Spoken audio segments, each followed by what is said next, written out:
Hi, welcome everybody, it's Mike Newton down here at Lytham Golf Academy. I'm going to look at a little TaylorMade Iron head-to-head here with the P790 and the new M3 Iron. So, with the family of TaylorMade, with the P family and then the M family, obviously the crossover is running from P790, which is the more forgiving option of the P family, and then going into the M3 Iron, obviously the M family here, which is then the sort of smaller looking iron of the M family. So this is where the crossover would be. Now it's quite an interesting one, this, hopefully, because the lofts are exactly the same here. So both 7-iron lofts here are 30.5 degrees of loft, but very different clubs in terms of the technology. So the P790, you've obviously got a forged head, but you've got this hollow construction with speed foam inside, speed slot on the sole of the club, but no speed slots on the face.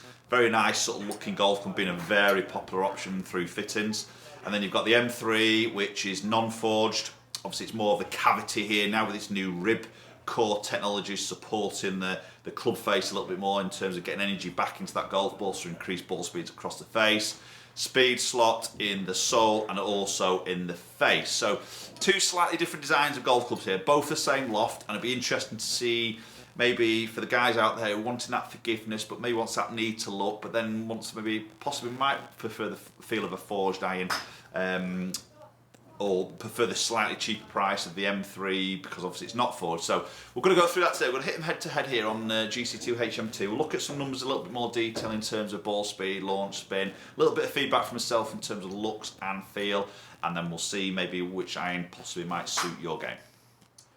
Okay, so we're going to start off with the M3 Iron first. So as I say, this is 30.5 degrees loft, non-forged, but a very good looking club. I sit that down by the golf ball. I like the look of that. The shape of it's lovely. Little tiny bit of offset there. Top edge is fairly sort of medium to thickish, but it's sort of chamfered, so it doesn't look massively thick. And it's quite a nice sort of compact head in relation to like the M4 Iron, which obviously you're going to see more offset. Slightly bigger blade length here, so nice looking club here. Got that white groove on that bottom, sort of bottom groove there, which makes it for me a little bit easier to get the club face a little bit squarer. So we'll get this first one hit here.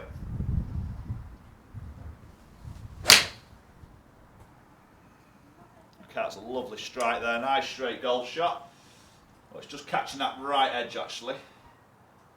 Yeah, that stopped pretty quick. 175 carry there.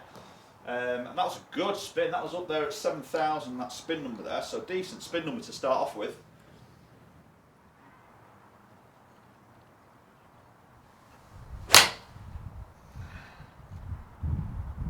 Okay, so that was a little bit lower in the face there. Wasn't a perfect strike, that one. Just a little bit low in the face, but it's done pretty well there. So possibly that speed slot in the sole, keeping that ball speed up. That's carried 178, so that wasn't as good as that first strike there. But still hit that desired distance. Possibly a little bit of flex in that sole, and I've missed that low in the face. Who knows? Possibly keeping that bit of ball speed up.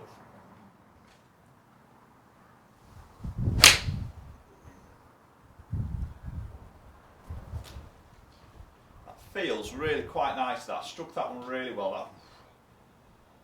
That was quite a close shot there for that flag. So that carried 180, so good carry distance number there. Yeah, it feels. You can tell it's not a forged iron. You feel that harder clinky or clicky sort of sound to this club that you sort of would hear from more of a cast club as opposed to a forged club. But it'd be interesting to see how the P790 sort of sounds against this M3.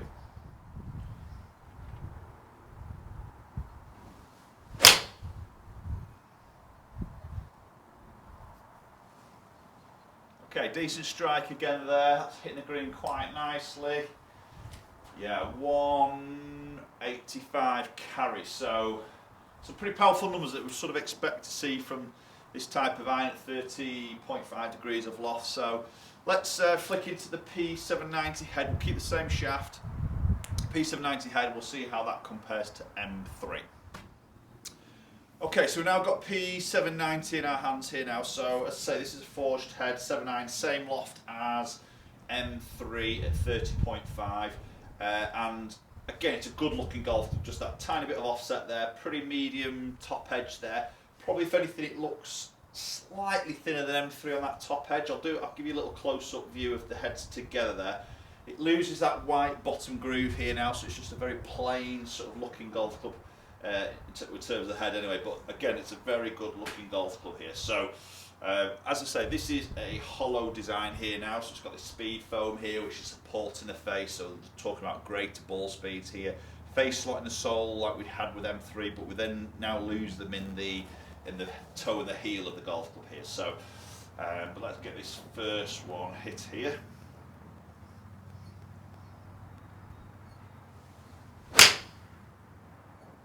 Okay, that feels lovely. It's a high ball flight, very high ball flight. I've seen it on the right hand side there. I just missed the green actually with that.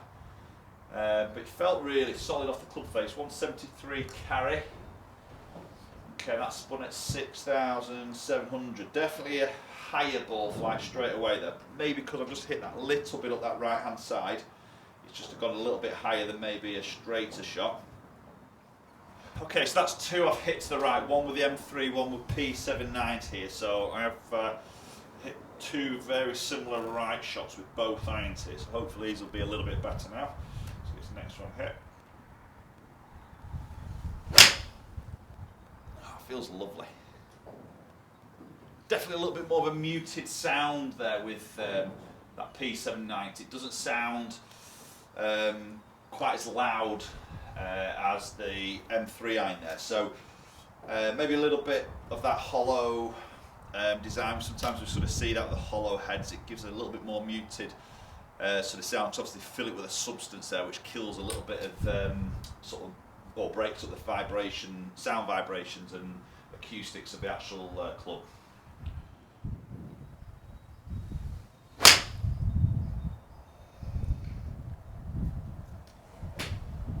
Again, really solid strike. It feels superb off the face.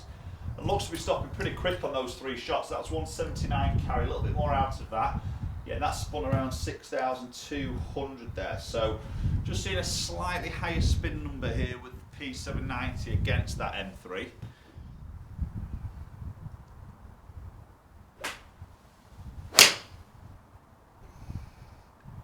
Yeah, it feels lovely. Feels really solid that. Okay, not quite as long as the others there, but stopping really quick there. That's 168, so it's not long as hitting there, but spinning very different spin number there. So let's look at some numbers a little bit more detail between that P790 and that M3 Iron. Okay, so let's look at some numbers here. So M3 against P790, so we can see ball speed pretty much identical there. Launched a little bit higher with that P790. I did see that physically through its flight, did look at to launch a little bit higher there. Spin number's very different here, so you can see that first one I got with M3 was quite a high spin number, and the other three were sort of very consistent, but obviously quite a lot lower there. Obviously a little bit of strike there, you know, the ball's exactly the same, so it must have been a little bit of difference of strike there that's changed that. And again, I've had a couple of really sort of high ones, but as average they're much higher, so 6.8 against 5.7, very different spin number there. So peaking out a little bit higher with P790 because it's launched out a little bit higher and spin a little bit more, so that'll peak it out a little bit more. And obviously 172 against 179, so not as long with P790 there, but really I think the M3 is picking up a little bit of distance there because of that slightly lower spin number.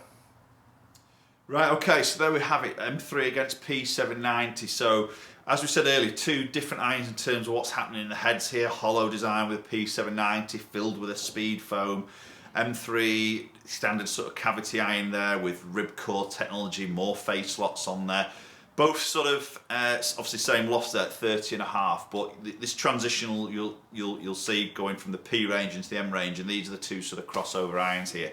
So an interesting one to see for me. So I think in terms of looks there between those two, I like the look of both, to be honest. I do like that M3, and the face slots I quite like because it really sort of frames the ball again with that white groove there. I do like that, and I think it's a really nice shape on it. And I like the fact they've chamfered that top edge. It doesn't look as thick as probably what it actually is. And again, P790, it's just a plainer look, obviously without the face slots, without that white groove. It's a little bit more of a clean look. So I think it's a tough one to call for me on looks. Both very good looking golf clubs to me. In terms of the feel, definitely P790 feels like a little bit softer, a little bit more muted sound, which appeals to me a little bit more, so that would win it for me on that basis. Obviously looking at distance, M3 is getting more out of it, but it's coming a little bit more for that lower spin number. And I think P790 is, in terms of spin number, is a bit more appealing to me trying to get the ball to sort of control when it lands. So a little bit higher flight with P790, stopping a little bit quicker, feels a little bit better to me. Like the look of it. I think for me the P790 is a little bit of a winner there in this particular test anyway. So and we do see some really good results from P790 through fitting sessions. It has been a very popular iron because I think there's a lot of golfers out there want that forged head, want that forged feel, but they also need that forgiveness and they also want that little bit of extra distance. And I think P790 has a bit of all of that in one sort of package really, which again is why I think it's been a very popular option. Okay, thanks so much for watching, guys. Do comment down below and let me know your thoughts on those two irons. Is that something that you would sort of go out and look and try? You know, fire a comment, let me know your thoughts down below. Obviously follow my social media platforms, all the links are in the description down below. Do hit that subscribe button, very much appreciated. If you hit that little bell icon, you'll get notified of any future videos coming up. We've got loads sort of planned to come out for you guys here. So, but if there's any videos you do want to see, again, comment down below, let me know what you want to try and see, and I'll do my very best to try and do that for you. Okay, thanks so much for watching, guys, and hopefully catch up all very soon.